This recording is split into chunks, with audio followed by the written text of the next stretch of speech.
ദൈവനാമത്വപ്പെടുമാറാട്ടെ. ഇയ്യോബിൻ്റെ പുസ്തകം 42-ാം അധ്യായം. അതിന് ഇയ്യോബ് യഹോവയോട് ഉത്തരം പറഞ്ഞത്, നിനക്ക് സകലവും കഴിയുമെന്നും തൻ്റെ ഉദ്ദേശമൊന്നും അസാധ്യമല്ലെന്നും ഞാൻ അറിയുന്നു.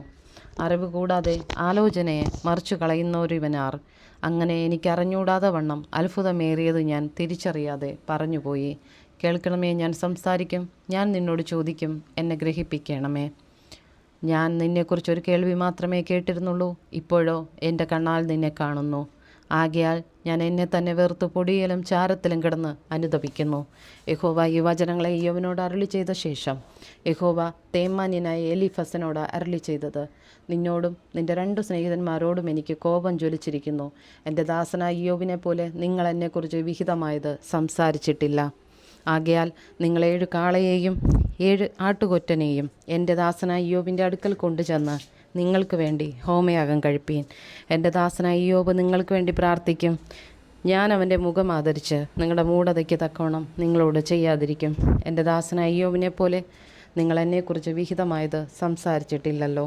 അങ്ങനെ തേമാന്യനായ എലീഫസും ശൂഹിനായ ബിൽദാദും നയമദ്യനായ സോഫരും ചെന്ന് യഹോവ തങ്ങളോട് കൽപ്പിച്ചതുപോലെ ചെയ്തു.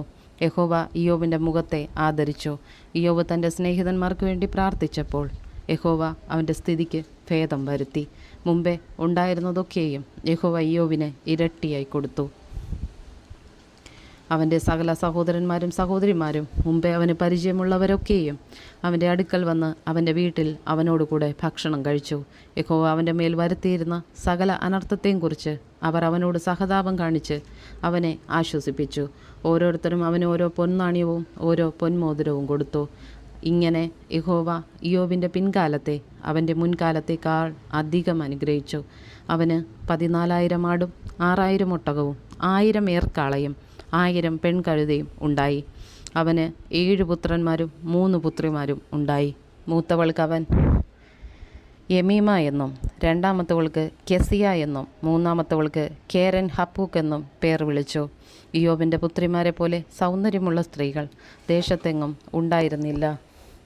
അവരുടെ അപ്പൻ അവരുടെ സഹോദരന്മാരോടുകൂടെ അവർക്ക് അവകാശം കൊടുത്തു. അതിൻ്റെ ശേഷം ഇയ്യോബ് 140 സംവത്സരം ജീവിച്ചിരുന്നു. അവൻ മക്കളെയും മക്കളുടെ മക്കളെയും 4 തലമുറയോളം കണ്ടു. അങ്ങനെ ഇയ്യോബ് വൃദ്ധനും കാലസമ്പൂർണനുമായി മരിച്ചു.